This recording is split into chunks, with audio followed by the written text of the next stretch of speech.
अस्सलामुअलैकुम एवरीवन। आज की वीडियो के अंदर मैं आपके साथ बात करूंगी जो स्टेप का आपके पास सेल्फ असेसमेंट टेस्ट हो रहा है। 2024 का, तो मैं उसके बारे में आपको गाइड करूंगी कि किस तरह से आपने प्रिपरेशन करनी है, किस तरह से आपने रजिस्ट्रेशन करानी है, पेपर पैटर्न क्या होगा, सिलेबस क्या होगा और किस तरह से आप स्कॉलरशिप हासिल कर सकते हैं। क्योंकि मैंने अपनी बारी में स्कॉलरशिप हासिल की थी, तो मैं आपको आज बेस्ट गाइड बताऊँगी कि किस तरह से आप अपनी स्कॉलरशिप को हासिल कर सकते हैं। इस स्कॉलरशिप के आपको 2 फ़ायदे होंगे। एक तो आपका कॉन्फिडेंस अच्छा हो जाएगा। अगर आप तो रिपीटर हैं तो आपका कॉन्फिडेंस जो है बहुत लो हो जाता है रिपीट करने के बाद। तो रिपीटर को अगर स्कॉलरशिप मिल जाती है तो उनका कॉन्फिडेंस थोड़ा सा बूस्ट कर जाता है, उनको थोड़ा सा सेल्फ रिलायंस का एहसास होने लग जाता है, उनको थोड़ा सा अपने पे कॉन्फिडेंस आने लग जाता है। और दूसरा ये फ़ायदा होगा कि आपके पेरेंट्स के पैसे बच जाएंगे, तो आपको एक फ़ायदा ये भी होगा। अब मैं आपको बताती हूँ कि हमारे पास जो सेल्फ असेसमेंट टेस्ट होता है वो कंडक्ट कौन करता है। तो जैसा कि आपको पता है कि जो स्टेप है वो पीजीसी ने बनाया है, जो पंजाब ग्रुप ऑफ कॉलेजेस हैं उन्होंने स्टेप एकेडमी बनाई है। तो साथ ही साथ जो आपके पास सेल्फ असेसमेंट टेस्ट की कंडक्टिंग बॉडी होती है that would be the PGC. जो भी आपके नियरेस्ट या आपकी सिटी के अंदर पंजाब कॉलेज होगा वही इस स्टेप के टेस्ट को कंडक्ट करेगा। फर्दर हम देखते हैं कि आपका सिलेबस क्या होगा। इसके अंदर आपके जो सब्जेक्ट्स होंगे, सब्जेक्ट पहले हम देख लेते हैं। जो सब्जेक्ट होंगे इसके अंदर आपका बायोलॉजी होगा, आपका केमिस्ट्री होगा, आपका फिज़िक्स होगा, साथ ही आपके पास इंग्लिश होगी एंड साथ ही आपके पास लॉजिकल रीजनिंग भी होगी। तो ये आपके पास टोटल सिलेबस होगा आपके और टोटल सब्जेक्ट्स होंगे। सिलेबस हम देख लेते हैं। सबसे पहले हम देखेंगे बायोलॉजी। तो बायोलॉजी के आपके टोटल 3 हमारे पास चैप्टर इंक्लूडेड है। एक तो आपके पास कोऑर्डिनेशन एंड कंट्रोल का चैप्टर है, दूसरा आपके पास स्पोर्ट एंड मूवमेंट का चैप्टर है एंड थर्ड आपके पास रिप्रोडक्शन का चैप्टर है। तो ये 3 चैप्टर आपने अच्छे से तैयार करने हैं। नेक्स्ट पर हमारे पास आ जाता है जी केमिस्ट्री। तो केमिस्ट्री के अंदर आपके पास 4 चैप्टर इन्वॉल्व हैं। फर्स्ट ऑफ ऑल आपके पास fundamental principles of organic chemistry है, that is so important chapter. इसके वो जो आइसोमर्स हैं वो आपने बहुत अच्छे से करने हैं, उसकी बहुत अच्छे से तैयारी करनी है। उसमें से बहुत ज़्यादा क्वेश्चंस आते हैं तो आपने इसको बहुत अच्छे से तैयार करना है। Then we have the hydrocarbons, alkyl halides and then we have the alcohol and phenol का चैप्टर। तो ये 4 चैप्टर टोटल आपके सिलेबस में आते हैं फॉर द केमिस्ट्री। नेक्स्ट पर मैं आपसे बात करूंगी फिजिक्स के बारे में। तो फिजिक्स के अंदर आपके 3 चैप्टर इंक्लूडेड हैं। एक आपका इलेक्ट्रोस्टैटिक्स है, देन आपका इलेक्ट्रोमैग्नेटिज्म है एंड देन आपका इलेक्ट्रिकल केमिस्ट्री है। ठीक है जी, सॉरी आपका करंट इलेक्ट्रिसिटी है। तो ये आपके 3 चैप्टर जो हैं आपके फिजिक्स के सिलेबस के अंदर इंक्लूडेड हैं। तो ये 3 चैप्टर आपने बहुत अच्छे से करने हैं। मैं इनके फर्दर आपके साथ नोट्स एंड लेक्चर्स भी इस वीडियो के डिस्क्रिप्शन में ऐड कर दूंगी, तो आपने ज़रूर उनसे भी फ़ायदा उठाना है। उसके बाद ही हम देख लेते हैं कि आपका पेपर पैटर्न क्या होगा। तो पेपर पैटर्न जो होगा ना आपका, फर्स्ट ऑफ ऑल आपके पास बायोलॉजी के अंदर से सबसे ज़्यादा क्वेश्चंस आएंगे, दैट वुड बी 35।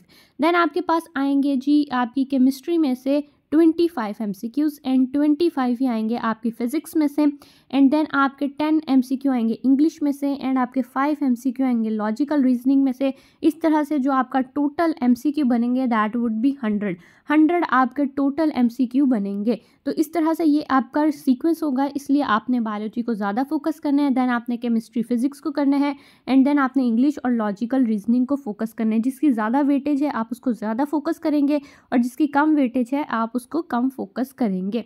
देन मेरे से बहुत सारे बच्चे ये क्वेश्चन पूछ रहे थे कि एलिजिबिलिटी क्राइटेरिया क्या है, अगर हम रिपीटर हैं तो हम दे सकते हैं या हम नहीं दे सकते। तो मैं आपको बताऊंगी कि एलिजिबिलिटी क्राइटेरिया ये है कि अगर आप इंटरमीडिएट पार्ट 2 के स्टूडेंट हैं तो आप इसके अंदर रजिस्टर कर सकते हैं। नेक्स्ट पर दूसरा ये है कि जो रिपीटर्स हैं वो भी इसके अंदर रजिस्टर कर सकते हैं। जो आपके पास किप्स का टेस्ट होता है, किप्स का भी एक सेल्फ असेसमेंट टेस्ट होता है स्कॉलरशिप के लिए, वो सिर्फ इंटरमीडिएट जो स्टूडेंट होते हैं पार्ट 2 के वो दे सकते हैं, वो रिपीटर को अलाउ नहीं करते। लेकिन स्टेप का एक बहुत बड़ा फ़ायदा ये है कि ये रिपीटर्स को भी इक्वली चांस देता है कि आप भी स्कॉलरशिप हासिल कर सकते हैं। तो ये एक फ्री टेस्ट है, इसकी रजिस्ट्रेशन बिल्कुल फ्री है। तो मैं आपको ज़रूर रिकमेंड करूँगी कि अगर आपकी तैयारी बिल्कुल भी नहीं है तो आप फिर भी इसके अंदर रजिस्टर करें और आप जाके पेपर दे के आएँ। आपको एक सॉर्ट ऑफ आपका सेल्फ असेसमेंट हो जाएगी, आपको पता चलेगा कि आप कहाँ पर लायक कर रहे हैं, आप किस हद तक आपकी प्रिपरेशन और कौन सी आपकी लैकिंग्स है, तो आपको इससे थोड़ा सा अंदाज़ा हो जाएगा। देन हमारे पास आ जाता है कि आपकी टेस्ट की डेट क्या है। तो टेस्ट की डेट इज़ आपकी 18 फरवरी 2024 और ये आपका संडे बनता है, तो ये आपकी टेस्ट की डेट है। नेक्स्ट पर मेरे से ड्यूरेशन का भी बहुत ज़्यादा टाइम का पूछा जा रहा था कि आपकी 100 क्वेश्चंस हैं तो टाइम कितना होगा। तो 100 क्वेश्चन के लिए उन्होंने आपको 100 मिनट ही दिए हैं, यानी पर क्वेश्चन आपका 1 मिनट है। तो कई क्वेश्चन बहुत जल्दी भी हो जाते हैं, तो टाइम आपके पास मोर देन इनफ होता है। तो टाइम की आपने टेंशन नहीं लेनी, आपके पास 1 घंटा 40 मिनट यानी आपके पास 100 मिनट टोटल होंगे फॉर द टेस्ट। नेक्स्ट एक क्वेश्चन मुझे बहुत ज़्यादा पूछा जा रहा था कि वेन्यू क्या होगा, हम कहाँ जाकर दे सकते हैं। तो आपका जो भी नियरेस्ट पीजीसी है कैंपस, आप वहाँ जाकर टेस्ट को अटेम्प्ट कर सकते हैं, या आपकी जो नियरेस्ट स्टेप की कोई एकेडमी है तो आप वहाँ जाकर दे सकते हैं। आपके सिटी के अंदर जहाँ पर भी पीजीसी का कॉलेज है, या आपके पास पीजीसी कॉलेज है, या आपके पास स्टेप की एकेडमी है, तो आप वहाँ पर जाकर इस टेस्ट को अटेम्प्ट कर सकते हैं।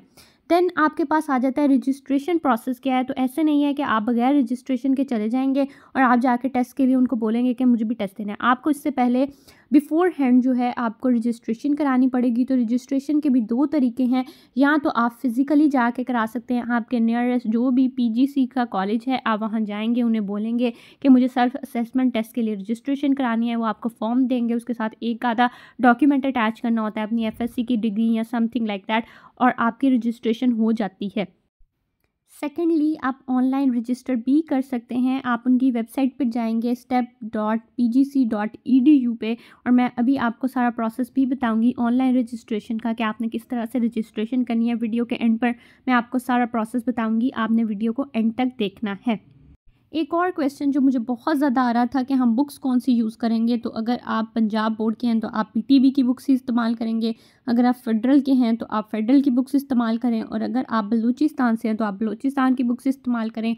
आप जिस प्रोविंस से हैं आप वही बुक्स इस्तेमाल करेंगे, लेकिन आपका जो बायोलॉजी का पोर्शन होता है वो मेजरली बलूचिस्तान की बुक में से आ जाता है टेस्ट के अंदर, पंजाब वालों के भी। तो अगर आपके पास बलूचिस्तान की पीडीएफ वगैरह अवेलेबल हो तो आप उससे तैयारी कर सकते हैं ताकि आपकी स्कॉलरशिप कन्फर्म हो जाए। एक और क्वेश्चन जो मुझे बहुत ज़्यादा पूछा जा रहा था कि हम प्रैक्टिस कितनी करें, हम कहाँ से प्रैक्टिस करें टेस्ट के लिए, क्योंकि हम तो बिल्कुल फ्रेशर हैं, हमें पता नहीं है कहाँ से प्रैक्टिस करनी है, किस तरह से तैयारी करनी है। तो आपकी प्रैक्टिस के लिए मैं आपको बताऊंगी कि जो स्टेप के पास पेपर्स हैं आप 18, 19, 20, 21 एंड 23 वाले पास पेपर्स को अटैम्प्ट कर सकते हैं। साथ ही साथ आप नम्स के जो पेपर होते हैं वो 20, 21, 22 एंड 23 इनको प्रैक्टिस कर सकते हैं। अगर साथ ही आपके पास अगर स्टेप की प्रैक्टिस बुक है तो आप उसको भी प्रैक्टिस कर सकते हैं, लेकिन अगर आप इन दोनों को प्रैक्टिस कर लेते हैं तो that is more than enough, तो आपके पेपर की तैयारी अच्छी हो जाएगी। नेक्स्ट पर मेरा ये क्वेश्चन था बहुत ज़्यादा जो बच्चों से पूछा जा रहा था कि हम लेक्चर्स कहाँ से लें, हमें कॉन्सेप्ट नहीं है, हमें डिफ़िकल्ट लगता है, इलेक्ट्रोकेमिस्ट्री किस तरह करनी है, हमने जो इलेक्ट्रिसिटी है, इलेक्ट्रोमैग्नेटिज्म का चैप्टर है फिज़िक्स का, वो किस तरह से तैयार करें, हमें समझ नहीं आ रहा।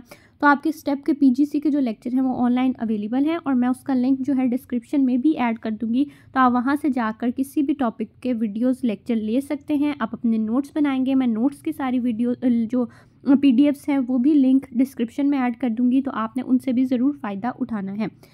अब एक और क्वेश्चन जो बहुत ज़्यादा पूछा जा रहा था मेरे से कि हम स्टडी किस तरह से करें, बहुत कम टाइम रह गया, हमारी तैयारी नहीं है, हमें पता नहीं है। तो फर्स्ट ऑफ ऑल आपने बुक रीडिंग करनी है। नेक्स्ट पर आपने नम्स के पास पेपर्स को सॉल्व करना है। नम्स के पास पेपर सॉल्व करके जो भी आपके क्वेश्चंस गलत होंगे, आपको समझ नहीं आएगा, कोई कॉन्सेप्ट समझ नहीं आएगा, तो आपने उसका लेक्चर लेना है, आपने वीडियो लेक्चर लेके उसको समझना है, एंड देन आपने लास्ट में करने हैं स्टेप के पास पेपर सॉल्व। ये क्वाइट ईजी होते हैं, आराम से हो जाते हैं, और आराम से आपकी स्कॉलरशिप आ जाती है। इतने कोई एज सच मुश्किल बात नहीं है। अगर आप कहें कि स्कॉलरशिप आती नहीं है, पता नहीं देते नहीं है, तो मैं भी खुद आई थी, तो मैं ये आपको नहीं कह सकती कि वो देते नहीं है या आती नहीं है। तो इट इज़ क्वाइट ईजी, आप आराम से ले सकते हैं। और जो बेस्ट एमडी कैट के नोट्स एंड लेक्चर्स हैं वो डिस्क्रिप्शन के अंदर मैं ऐड कर रही हूँ। अब मैं आपको बताती हूँ कि किस तरह से आपने रजिस्ट्रेशन करानी है। ये देखें जी, मैंने अपनी वेबसाइट को सर्च कर लिया है। आपने सर्च करना है सेल्फ असेसमेंट टेस्ट 2024 स्टेप का, और ये इस तरह से आपके पास खुल जाएगा। आपने जो फर्स्ट वाला होगा उस पर क्लिक कर देना है। इस तरह से आपके पास ये पूरा आ जाएगा। स्टेप का सेल्फ असेसमेंट टेस्ट की वेबसाइट खुल जाएगी। वो 3000 टॉप स्कोरर्स जो बच्चे होते हैं उनको 100% स्कॉलरशिप देते हैं। टेस्ट की डेट क्या है वो भी उन्होंने मेंशन की हुई है, दैट इज़ 18 फरवरी 2024।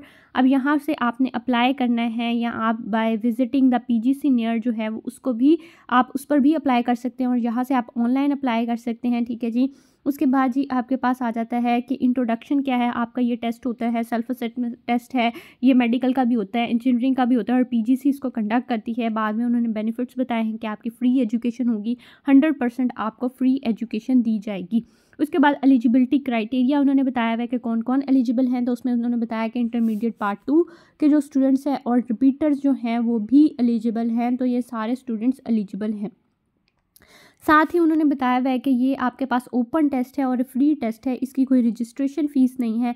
आप फ्री के अंदर रजिस्ट्रेशन करा सकते हैं और आप आराम से स्कॉलरशिप हासिल कर सकते हैं। देन उन्होंने बताया कि स्कॉलरशिप की पॉलिसी क्या है। तो ये 100% स्कॉलरशिप होती है 3000 स्टूडेंट्स के लिए, 15% होती है फॉर द नॉन पंजाबियन या नॉन हदफ कॉलेज जो हैं उनके लिए होती है। उसके बाद 25% स्कॉलरशिप होती है for the non Punjabians and non हदफ। ठीक है जी, तो ये आपके पास इस तरह से स्कॉलरशिप बेस करती है। देन उसके बाद रजिस्ट्रेशन का प्रोसेस उन्होंने बताया कि कैसे आपने रजिस्ट्रेशन करनी है। तो आपने या तो फ्री में रजिस्ट्रेशन करनी है ऑनलाइन, या आपने कैंपस में जाकर रजिस्ट्रेशन करनी है। और फर्दर अगर आपका कोई क्वेश्चन हो तो आप उनके हेल्पलाइन नंबर पर कांटेक्ट कर सकते हैं। और जो स्टूडेंट पहले से स्टेप में पीजीसी या हदफ कॉलेज के अंदर पढ़ रहे हैं उनको रजिस्ट्रेशन कराने की ज़रूरत नहीं है। ये सिर्फ उन बच्चों के लिए जो यहाँ नहीं पढ़ते वो रजिस्ट्रेशन कराएंगे। वो जो बच्चे यहाँ पढ़ते हैं वो ऑलरेडी इनरोल्ड हैं। उसके बाद जी आपके पास सिलेबस क्या होता है। सिलेबस उन्होंने बताया भी, आपके पास बायोलॉजी का सिलेबस है, आपके पास कोऑर्डिनेशन एंड कंट्रोल है, नर्वस एंड केमिकल कोऑर्डिनेशन है, आपके पास नर्वस सिस्टम है, नर्व इम्पल्स है, स्टेप्स इन्वॉल्व जो आपके पास नर्व कंडक्शन के अंदर होते हैं। देन आपके पास न्यूरॉन्स की टाइप एंड स्ट्रक्चर होती है। न्यूरॉन की टाइप एंड स्ट्रक्चर का जहाँ पे एक डायग्राम बनी हुई है उसके नीचे 5-6 लाइनें रेड के अंदर लिखी हुई है, ब्लॉक सा डायग्राम की डिस्क्रिप्शन, उसमें से बहुत ज़्यादा एमसीक्यू आ जाते हैं। तो आपने वो डायग्राम की जो डिस्क्रिप्शन है उसको बहुत अच्छे से करना है। आपने सारी डायग्राम्स की डिस्क्रिप्शन को अच्छे से करके जाना है, आपने सारी ग्लॉसरी को अच्छे से करके जाना है जो इन 3 चैप्टर से रिलेटेड है। आपके बहुत सारे एमसीक्यू उधर से भी कवर हो जाते हैं। देन आपके पास आ जाता है जी ट्रांसमिशन ऑफ एक्शन पोटेंशियल है, साइनैप्स है, इलेक्ट्रिकल साइनैप्स है, केमिकल साइनैप्स है, ट्रांसमिशन ऑफ नर्व इम्पल्सेस है, क्रॉस द साइनैप्स, हार्मोन्स हैं आपके पास, इंडोक्राइन ग्लैंड्स हैं आपके पास, फीडबैक मैकेनिज्म है, positive feedback, negative feedback, reflexes है, रिफ्लेक्स आर्क है।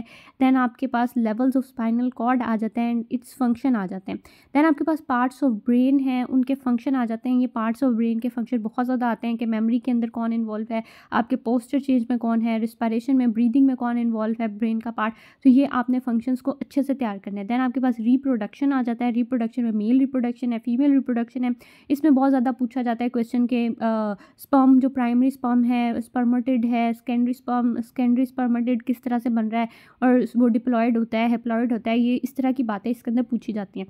उसके बाद आपका आ जाता है सेक्शुअली ट्रांसमिटेड डिजीज़, वो आपने अच्छे से करनी है। देन आपका स्पोर्ट एंड मूवमेंट का चैप्टर आ जाता है। कार्टिलेजेस है, कार्टिलेज पूछते हैं कि मोस्ट कॉमन कौन सा कार्टिलेज है, या आपके जॉइंट में कौन सा, नी जॉइंट में कौन सा कार्टिलेज है, इस तरह की एग्जांपल्स पूछ लेते हैं।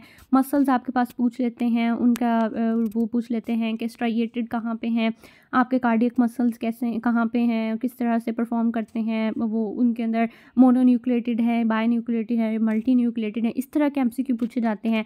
देन आपके पास स्केलेटल मसल्स है, कार्डियक है, स्मूथ है। Then structure of the skeletal muscle पूछ लेते हैं।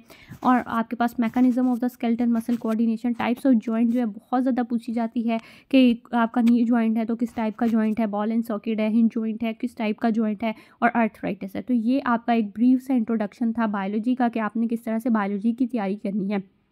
देन आ जाता है जी आपके पास फिजिक्स। तो फिजिक्स के अंदर आपके पास इलेक्ट्रोस्टैटिक्स है, इसके अंदर कूलम्स लॉ है, इलेक्ट्रिक फील्ड है। इसमें से भी काफ़ी ज़्यादा आपके बुक के क्वेश्चन आ जाते हैं। तो आपने फिजिक्स में भी बुक को बहुत अच्छे से पढ़ के जाना है।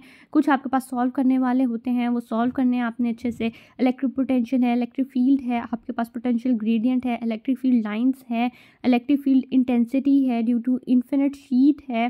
ठीक है, और मैंने ना इसके लेक्चर्स बताए हुए हैं कि आपके बुक से किस तरह से इसको रीड करना है। ये चैप्टर्स के मैंने काफ़ी ज़्यादा बताए हुए हैं, तो आपने वो वीडियो ज़रूर देख लेनी है जिसमें मैंने आपको बताया कि आपने किस तरह से फिजिक्स की बुक को रीड करना है। देन आपके पास पैरेलल प्लेट कैपेसिटर है, कैपेसिटेंस क्या होता है, इसके यूनिट्स बहुत ज़्यादा पूछे जाते हैं। देन आपके पास एनर्जी स्टोर्ड है, एनर्जी डिस्चार्जिंग और चार्जिंग पूछी जाती है, और पोलराइजेशन और डाई इलेक्ट्रिक पूछी जाती है। देन आपके पास आ जाता है जी करंट इलेक्ट्रिसिटी। करंट में ओहम्स लॉ काफ़ी ज़्यादा पूछा जाता है। इलेक्ट्रिक रेजिस्टेंस है, रेजिस्टिविटी है, रेजिस्टिविटी का यूनिट पूछ लेते हैं। टेम्परेचर का क्या इफेक्ट होता है रेजिस्टेंस पर, ठीक है जी। टेम्परेचर कॉफिशिएंट क्या होता है, variation of resistivity with temperature क्या होती है। देन वो आपके पास स्टेडी करंट पूछ लेते हैं। इंटरनल रेजिस्टेंस का जो है वो आपके पास न्यूमेरिकल बहुत ज़्यादा आता है, कि आपने इसको अच्छे से करना है। देन इलेक्ट्रिक पावर पूछ लेते हैं, उसका फॉर्मूला या उसकी कोई भी यूनिट पूछ लेते हैं, या आपके पास कभी कभी उसकी वैल्यू भी पूछ लेते हैं, यूनिट पूछ लेते हैं इलेक्ट्रिक पावर का, और किलोवाट आवर का भी पूछते हैं। देन आपके पास हॉर्स पावर का पूछ लेते हैं। देन आपके पास इलेक्ट्रोमैग्नेटिज्म आ जाता है। इलेक्ट्रोमैग्नेटिज्म में आपने मैग्नेटिक फील्ड करनी है, इलेक्ट्रिक फील्ड करनी है, मैग्नेटिक फ्लक्स करनी है, मैग्नेटिक फ्लक्स डेंसिटी करनी है, force acting on a charge particle, uniform magnetic field. तो आपने अच्छे से करना है कि एक मैग्नेटिक फील्ड है, उसके अंदर अगर हम मैग्नेट राइट से लाए हैं तो क्या होगा, लेफ्ट से लाए हैं तो क्या होगा। एक नीचे रिंग पड़ा हुआ है, ऊपर से मैग्नेट फॉल कर रहा है उसके अंदर, तो उसके अंदर क्लॉकवाइज डायरेक्शन में करंट प्रोड्यूस होगा या एंटी क्लॉकवाइज में प्रोड्यूस होगा। तो इस तरह की बातें बहुत ज़्यादा पूछी जाती हैं। तो मैंने अपने चैनल पर जो है शॉर्ट जो आपके पास टिप्स एंड ट्रिक्स की वीडियो डाली है, वो भी आपने ज़रूर देखनी है फॉर द फिज़िक्स, वो आपके लिए बहुत बेनिफिशियल होगी। देन हमारे पास आ जाता है जी केमिस्ट्री। तो केमिस्ट्री की, ऑर्गेनिक केमिस्ट्री के भी मैं काफ़ी ज़्यादा वीडियोस डाल चुकी हूँ। ऑर्गेनिक की ऑलमोस्ट काफ़ी ज़्यादा वीडियोस हैं, तो वो भी आपने ज़रूर देखनी है, वो आपके लिए बहुत बेनिफिशियल होंगी। उसके अंदर आपके पास क्लासिफिकेशन पूछी जाती है, क्लासिफिकेशन ऑफ ऑर्गेनिक कंपाउंड्स है, आपके पास उनके सिंथेसिस कैसे होती है, उनके अंदर आपके पास रिएक्टेंट्स क्या होते हैं, प्रोडक्ट्स क्या होते हैं, क्या प्रेशर होता है, क्या टेम्परेचर होता है, कैटलिस्ट कौन सा इस्तेमाल होता है, ये सारी आपके पास पूछी जाती है। उसके बाद आइसोमरिज्म और उसकी टाइप्स तो बहुत इंपॉर्टेंट है, वो आपसे बहुत ज़्यादा पूछते हैं, तो उनको आपने बहुत अच्छे से करना है। देन आपके पास आ जाता है जी हाइड्रोकार्बन्स। हाइड्रोकार्बन्स के अंदर ओपन चेन, क्लोज चेन है, नॉमेनक्लेचर में से भी एमसीक्यू आ जाते हैं, अल्केन, अल्कीन एंड अल्काइन में। देन आपके पास प्रॉपर्टीज़ है, स्ट्रक्चर, मॉडर्न आपके पास रिप्रेजेंटेशन है, रिएक्शंस है, रेजोनेंस मेथड है, इलेक्ट्रिक फील्ड सब्सटीट्यूशन रिएक्शन है, इलेक्ट्रोफिलिक सब्सटीट्यूशन कहाँ होता है, न्यूक्लियोफिलिक सब्सटीट्यूशन क्या होता है। तो ये आपसे इस तरह की बातें पूछी जाती हैं। और आपके पास molecular orbital treatment of benzene क्या होती है। लर्निंग आउटकम्स के अंदर ये आपको सारा कुछ बताया हुआ है कि किस तरह से आपने इसकी तैयारी करनी है। ये सारे आपको आइसोमरिज्म और सारी चीज़ें बताई हुई हैं, आपने इसको अच्छे से देख लेना है। फर्दर हमारे पास एल्काइल हैलाइड वाला है, तो उसकी भी आपको ये सारी बताई हुई हैं, ये आपने इसको देख लेना है। हाइड्रोजनेशन, हेलोजनेशन, हाइड्रेशन और सब्स्टिट्यूशन, एडिशन रिएक्शन, ये आपको सारा कुछ उन्होंने बताया हुआ है, इसको आपने अच्छे से करना है। और ये सारी तैयारी बहुत ईजी है, केमिस्ट्री तो ऑलमोस्ट बहुत ईजी है। देन आपके पास आ जाता है जी एल्काइल हैलाइड। एल्काइल हैलाइड के अंदर भी आपके पास उन्होंने क्लासिफिकेशन, नॉमेनक्लेचर, रिएक्शंस, उनके जो SN1, SN2, E1 and E2 जो रिएक्शंस है, ये बहुत इंपॉर्टेंट है, इसमें से बहुत ज़्यादा क्वेश्चन आते हैं, तो इसको आपने बहुत अच्छे से करना है तैयार। देन आपके पास जी आ जाता है फिनोल एंड एल्कोहल वाला। तो एल्कोहल, उसके बाद प्राइमरी, सेकेंडरी या टर्शियरी एल्कोहल, ये आपसे बहुत ज़्यादा क्वेश्चन पूछा जाता है कि प्राइमरी कहाँ रिएक्ट करती हैं तो क्या बनता है, सेकेंडरी रिएक्ट करती हैं तो क्या बनता है, टर्शियरी रिएक्ट करती है तो क्या बनता है। ये बहुत इंपॉर्टेंट क्वेश्चन हैं, तो इनको आपने बहुत अच्छे से करना है। रिएक्टिविटी पूछ लेते हैं, फिनोल पूछ लेते हैं। फिजिकल प्रॉपर्टीज़ में से इतने ज़्यादा क्वेश्चन नहीं आता, लेकिन फिर भी आपने रीड ज़रूर कर लेनी है। एसिडिटी और रिएक्टिविटी में से क्वेश्चंस आते हैं, तो ये इंपॉर्टेंट है। देन जी हमारे पास आ जाता है कि आपका इंग्लिश का क्या सिलेबस है। तो इंग्लिश के अंदर उन्होंने आपको वर्ब एंड टेंसेस का सिलेबस दिया हुआ है। आपने वर्ब करना है, सब्जेक्ट वर्ब एग्रीमेंट करना है, प्रपोजिशन करनी है, इन सब की वीडियो चैनल पर मौजूद है। आपने सारी वीडियोस को अच्छे से देखना है और आपने तैयारी करनी है। देन आपके पास एडजेक्टिव है, एडवर्ब है, पेयर ऑफ वर्ड्स जो आपके फर्स्ट ईयर की ग्रामर में है, ईडियम्स जो आपके सेकेंड ईयर की ग्रामर में है, वोकैबुलरी आपको ऐसा जब भी प्रिपरेशन करने की ज़रूरत नहीं है, आपको वहाँ पर थोड़ी बहुत आती होगी जो आपने इंटरमीडिएट के लिहाज से की भी है। लेकिन अगर कोई रिपीटर हैं तो वो पास्ट के जो MCQs हैं वो अच्छे से कर लें, और जो आपके 2023 की वोकैबुलरी की लिस्ट है वो अच्छे से कर ले, तो आपके लिए इनफ होगा। देन आपके पास कंप्लीशन आ जाती है, एंटोनम, सिनोनिम पूछेंगे, सेंटेंस कंप्लीशन, एरर्स पूछ लेंगे, एंड रीडिंग कम्प्रीहेंशन आ सकता है, या शॉर्ट पैसेज आ सकता है। तो आपने ये तैयारी करनी है फॉर योर इंग्लिश। देन हमारे पास आ जाता है जी लॉजिकल रीजनिंग। लॉजिकल रीजनिंग में से आपके 5 MCQ आने हैं, तो इसके अंदर आपकी क्या लॉजिकल प्रॉब्लम्स है, लॉजिकल डिडक्शंस है, एनालॉजी है। देन आपके पास कोर्स ऑफ एक्शन पूछ सकते हैं, कॉज एंड इफेक्ट पूछ सकते हैं, सोर्सेज पूछ सकते हैं, ऑनलाइन लिंक्स जो हैं वो आपके रिकमेंड करेंगे by PMC on its website. अच्छा, जो भी PMC ने आपके ऑनलाइन लिंक्स आपको प्रोवाइड किए हैं, आप वहाँ से तैयारी कर सकते हैं। और लॉजिकल रीजनिंग के लिए बहुत अच्छी जो साइट है दैट इज़ बायजूस। बायजूस से जाके आप सारे लॉजिकल रीजनिंग को अच्छे से तैयार कर सकते हैं। देन जी आपके पास आ जाता है ई कैट, जो ईटा है उसकी जो इंजीनियरिंग का है। तो इंजीनियरिंग से एज सच मैं इंजीनियरिंग वालों के लिए वीडियो नहीं बना रही, लेकिन अगर इंजीनियरिंग का कोई स्टूडेंट देख रहा है तो वो भी मैथमेटिकली ये देख सकता है। ये फिजिक्स है, ये केमिस्ट्री है, एंड देन कंप्यूटर और ग्रामर और वोकैबुलरी। देन हमारे पास आ जाता है जी एम डी कैट का जो पैटर्न है। अभी मैं आपको बता चुकी हूँ कि बायोलॉजी में से 35, केमिस्ट्री में से 25 और फिजिक्स में से 25, 10 इंग्लिश और 5 आपके लॉजिकल रीजनिंग में से आएंगे। टोटल जो आपके एमसीक्यू होंगे वो 100 होंगे और जो टोटल टाइम होगा वो भी 100 मिनट होगा। देन उन्होंने कुछ स्पेशल इंस्ट्रक्शंस आपको बताई हैं कि क्या होगी आपकी स्पेशल इंस्ट्रक्शन।